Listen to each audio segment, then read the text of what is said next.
नमस्कार दोस्तों, good evening. Shivangi nursing academy selection factory के ऑनलाइन प्लेटफॉर्म में आप सभी का हार्दिक स्वागत अभिनंदन है।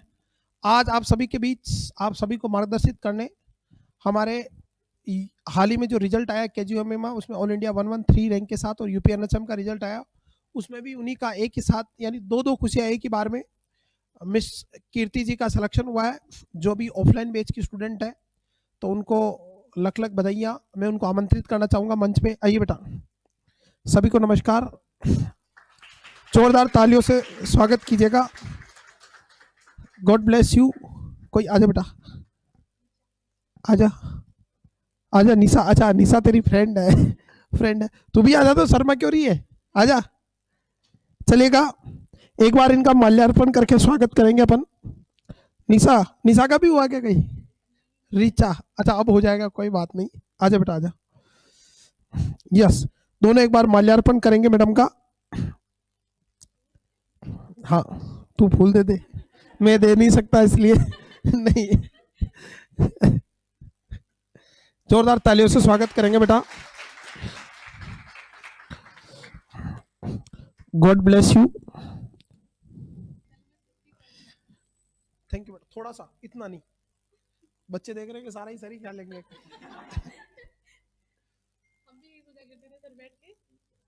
Thank you, God bless you बेटा। बहुत बहुत। अब मैं जितेंद्र सर को आमंत्रित करूंगा एक बार।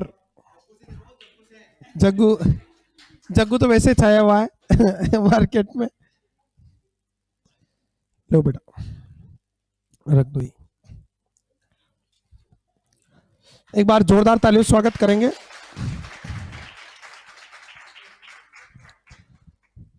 गॉड ब्लेस यू बेटा। बेटो, अब मैं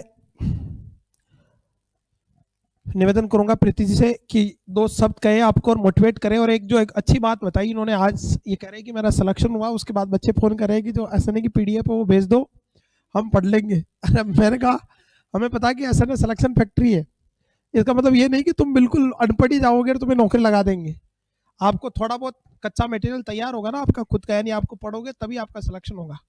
तो मैं प्रीति जी से कहूँगा कि थोड़ा स्पेशली यूपी साइड के जो बच्चे हैं, इनकी जो मैरिज हुई है वो राजस्थान में हुई है और रहने वाली यूपी की है, तो राजस्थान और यूपी का संगम है इनका। और ये शायद जून में आया था, जून 2023 में ये एसएन एकेडमी अजमेर में आए और बहुत जल्दी आपका साल खत्म होते होते इनकी खुशखबरी आ गई, तो उनको लख लख बधाइयाँ। लीजिए बेटा, दो शब्द।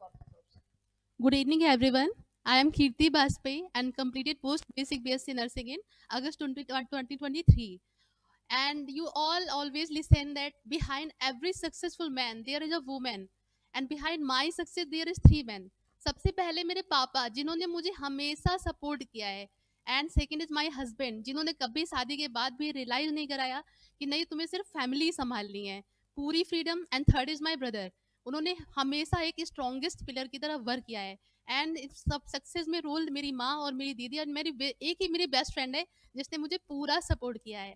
इन लोगों ने तो सपोर्ट किया ही है, बट अगर मैं ये देखूं कि अगर मेरी आज जॉब लगी है तो वो सिर्फ इस कोचिंग की वजह से लगी है। अगर ये प्लेटफॉर्म नहीं होता तो मैं आज भी कहीं, मैं पहले यूपीएनएचएम में सीएचओ थी, तो मैं आज भी वहीं भटक रही होती, मैं आज एक कॉन्टेक्चुअल जॉब ही कर रही होती। तो मैं यहाँ की जर्नी के बारे में बताना चाहूँगी। मैं 14 जून 2023 को मैंने यहाँ पे एडमिशन लिया था, और जिस दिन मैंने एडमिशन लिया था उस दिन यहाँ जब मैंने पहली क्लास ली, सर की इंडोकाइन की क्लास थी, तो ऐसा गूज बम्स आए थे ना कि ऐसा लग रहा था हाँ ये वही चीज़ है जो मैं हमेशा से चाह रही थी, ये वही क्लास है जो जहाँ पे मैं पढ़ना चाहती थी, ये इन्वायरमेंट है मुझे जहाँ से। और पहली क्लास में ऐसा यकीन हो गया था कि हाँ ये यहाँ से मेरा सिलेक्शन हो जाएगा। और डेफिनेटली कंटेंट, और सबसे जैसे सर ने ही बोला कि कल से मुझे मैसेज आ रहे हैं, कॉल्स आ रहे हैं कि हाँ कोई पीडीएफ हो भेज दो, कोई शॉर्ट नोट्स हो भेज दो। तो अगर ऐसा होता तो हम लोग यहाँ पे 4-5 घंटे की पढ़े क्लास 4-5 महीने, ऐसा तो फिर हम शॉर्ट्स ही पढ़ लेते। तो ऐसा कुछ भी नहीं है, आप सब भी मेरे छोटे भाई बहनों जैसे ही हो। और अगर ये देखें कि कोचिंग में सारे सर, शिवराज सर तो बेस्ट बेस्ट क्या ग्रेट ही है, अगर वो ये प्लेटफॉर्म नहीं बनाते तो हमारे जैसे मिडिल क्लास बच्चे बस घर पे ही रह जाते और ये छोटी मोटी 7-8 हज़ार की जॉब करते हैं। तो शिवराज सर तो ग्रेट है ही है, बट अगर मैं ये देखूँ ना तो शिवराज सर के बाद बागाराम सर जो है वो इतने टफ, मतलब मैंने नर्सिंग किया हुआ था, जीएनएम किया, इसके बाद पीबीबीएससी, तो मुझे कभी मेटाबॉलिक एल्कलोसिस, एसिडोसिस इतना ही क्लियर नहीं होता था, और कंपनसेटरी, अनकंपनसेटरी, पार्शियल कंपनसेटरी ये तो ऊपर की बात थी। तो सच में इतना, मतलब इतने टफ चीजें, इतने फाइन सिनेरियो से बताना, वो सिर्फ बागा राम सर ही कर सकते हैं। एंड जितेंद्र सर, इनका तो मैं क्या ही कहूँ। सर सर तो ऐसे ना 5 सबसे लंबी क्लासेस लेते हैं पहले तो 5-6 घंटे की क्लासेस जो होती है ना, अब ऐसा लगता है हम किसी थिएटर में थे, हमने कोई मूवी देखी, और इतने मतलब टफ टफ टर्म्स, जैसे कि माचा फाबिया बिगनामी डिसीज सुना ही होगा, है ना, मुंचाउसन सिंड्रोम, ये सारे ऐसे ऐसे टर्म, और ऐसे चुटकियों में सर ने समझाए, और कहानी से। तो सच में ये ग्रेट है, ऐसी मतलब फैकल्टी। और मेरी जो इंस्पिरेशन है वो गोविंद सर हैं। जब उन्होंने प्री नॉर्सेट प्री में 8 आवर्स की क्लास ली थी, लगातार लाइव क्लास 8 घंटे की ली थी, तो उन्होंने उसमें एक स्टोरी सुनाई थी। मैंने वो क्लास ली और उन्होंने स्टोरी सुनाई, एक ऐसे बताया कि एक मतलब पत्थर की बताई थी, कि एक पत्थर था जिसने थोड़ी सी चोट में ही अपने हौसले डाल दिए सारे, और वो एक सीढ़ियों पे पड़ा रहा, और एक पत्थर जिसने बहुत चोट खाई, और उसके बाद फिर वो एक मंदिर में भगवान की मूर्ति में। तो उन्होंने ये कहा कि आप डिसाइड कीजिए कि आपको कौन सा पत्थर बनना है। तो मुझे उससे बहुत बहुत ज़्यादा मैं प्रभावित हुई सर के उस सेंटेंस से, और वो भी बहुत हार्ड वर्किंग है, इतनी लंबी लंबी क्लासेस, और 8 घंटे की जो उनकी पहली क्लास, मतलब पहला आर्ट्स में जैसा उनका था, वो लास्ट में मेंटेन। तो मुझे इंस्पिरेशन हुआ कि नहीं, हम भी उतना तो नहीं कर सकते, पर कुछ तो रिटर्न कर ही सकते हैं। तो आप सबको बस मैं यही सजेशन देना चाहूँगी कि जो लोग ये सोचते हैं कि कुछ नोट्स पढ़ के या कुछ पीडीएफ पढ़ के अगर हो जाएगा, तो फिर इतना इतना सर इतनी मेहनत नहीं करते, इतना कंटेंट नहीं बनाते। और मैंने जो मेरा सिलेक्शन हुआ है, वो सिर्फ और सिर्फ, मतलब मैं अभी बता ही रही थी कि मैंने अभी तक एंकलेस आरएन ली ही नहीं है, टाइम ही नहीं मिला। मैंने पीआर या तो मैंने ओपन नहीं की है। मैंने सिर्फ 4 महीने में जो भी कंटेंट सर ने पढ़ाया उसी का मैंने रिवीजन किया है, और इसके अलावा कोई भी टेक्निक नहीं थी। और आप लोगों का भी इतने ही कंटेंट से सिलेक्शन होगा, जितना भी आप पढ़िए, जो भी पढ़िए, बस इसको रिवीजन करना है बार बार, और पर डे कम से कम 100 एमसीक्यू सॉल्व करने हैं। जो भी टॉपिक पढ़ना है उसके बाद ये एमसीक्यू सॉल्व, उसी से रिलेटेड एमसीक्यू सॉल्व करने हैं, बस इसी से सिलेक्शन होगा। तो लास्ट में, जब आंखों में अरमान लिया, मंजिल को अपना मान लिया, तब मुश्किल क्या आसान क्या, जब ठान लिया तो ठान लिया। Thank you everyone, thank you. Thank you बेटा, गॉड ब्लेस यू। और मेहनत करते रहिएगा, क्योंकि सफलता एक दिन में नहीं मिलेगी, लेकिन एक दिन ज़रूर मिलेगी। और वो दिन आएगा जब आप स्टेज में अनलाइक होगे, हमारे इक्वल होगे, या अपने पेरेंट्स के सपने सच कर पाओगे। और मेरा ये मानना है कि आखिरी छोर तक बेटा वो आदमी भी सेलेक्ट हो सकता है जो उम्मीद करता है, जो मेहनत करता है।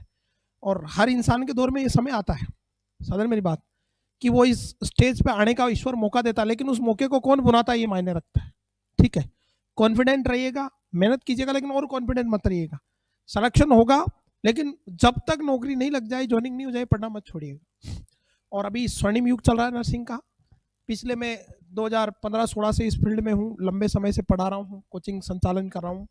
हजार की संख्या में मैंने नौकरी लगाई, लाखों की संख्या में बच्चे पढ़ाए, एक टीम के साथ कॉन्स्टेंट काम करें, टीम बनाई, उसके साथ काम करें। मैंने ये देखा है, सक्सेस होने के लिए मतलब बहुत ज़्यादा टैलेंटेड होने की ज़रूरत नहीं है, कॉन्स्टेंट होने की ज़रूरत है। 4 से 6 महीने, 4 से 6 महीने कैरियर के दे दो, आने वाले 60 साल सुधर जाएंगे, फिर सोचने की ज़रूरत नहीं है। तो मैं ईश्वर से कामना करूंगा कि सभी आपके सपने पूरे हो। अब मैं जितेंद्र सर से निवेदन करूंगा कि 2 शब्द कहें, थोड़ा मोटिवेशन का बूस्ट लाए।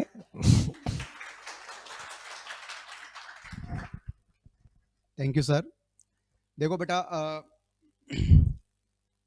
मैम ने जैसे बता दिया कि इनका सिलेक्शन कैसे हुआ है, और आप सब भी जब तैयारी कर रहे हो तो 101% आपके दिमाग में गोल होगा कि हमें क्या चाहिए। इंसान जब अपना गोल डिसाइड कर लेता है तो अचीवमेंट आराम से हो जाता है। सबसे बड़ी जो हमारी सबसे बड़ी प्रॉब्लम होती है, जो सबसे बड़ी परेशानी होती है, वो होती है सर स्टार्ट करना। कोई भी एस्पिरेंट के लिए सबसे बड़ी प्रॉब्लम होती है स्टार्ट करना। वो स्टार्ट कहाँ से करना है, कौन से प्लेटफॉर्म से करना है, ये सबसे बड़ी प्रॉब्लम होती है। आपने अगर प्लेटफॉर्म चूज़ कर लिया, जैसे आपने चूज़ कर लिया कि मुझे एसएनए से करना है, फिर एसएनए से ही करना है। ऐसा ना हो कि फिर आपने 4 यूट्यूब प्लेटफॉर्म चल रहे हैं, 4 जगह बेटा ऑनलाइन क्लासेस चल रही है, तो वहाँ से आप देख रहे हो। अगर आपको लगता है कि एसएनए मेरे लिए बेस्ट नहीं है, तो आप जिस प्लेटफॉर्म को चूज़ करो, आप उस पर विश्वास करके वहाँ से तैयारी करो। लेकिन अगर आपने एसएनए ज्वाइन कर रखी है, तो फिर आप एसएनए पे 100% आंख बंद करके विश्वास कीजिएगा, और बेटा कंटिन्यू हमारे साथ पढ़ते रहिएगा। तो जो आपकी पहली स्टेप थी वो तो बेटा आपने फाइट कर ली है कि हाँ आपने स्टार्टअप करना है। दूसरा जो सबसे बड़ी प्रॉब्लम एस्पिरेंट के लिए आती है वो होती है क्या मैं इसके लायक बना हूँ क्या। तो यस बेटा, आप इसके लायक बने हो तभी तो बेटा आप तैयारी कर रहे हो, है ना। तो अगर आपके दिमाग में ये 100% रखना कि मैं इसके लायक बना हूँ और मैं करके रखूंगा, 100% आप कर लोगे। ठीक है बेटा, थैंक यू सो मच। बाकी बहुत सारी मैं स्टोरी आप लोग को क्लास के साथ साथ में अभी सुनाता रहूंगा, एक दो स्टोरी और भी तो मैं क्लास के साथ में कंटिन्यू करता हूँ।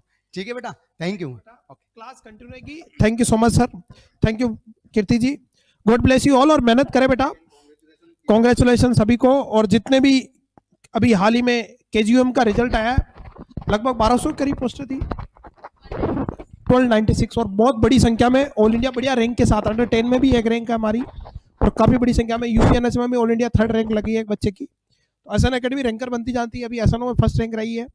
और ऐसा नहीं कि पहला एग्जाम में, इसी में भी आपको मिलती रहेगी। मेहनत करते रहे, विश्वास रखे, कंटेंट बेहतरीन मिलेगा आपको और हमेशा बढ़ चढ़ के मिलेगा। और नोट सेट का भी बहुत जल्दी एग्जाम आने वाला है, तो उसमें भी तैयारी में लिख जाए। थैंक यू सो मच, सभी को गॉड ब्लेस यू। ईश्वर आप सभी के सपने पूरे करें। थैंक यू सो मच बेटा।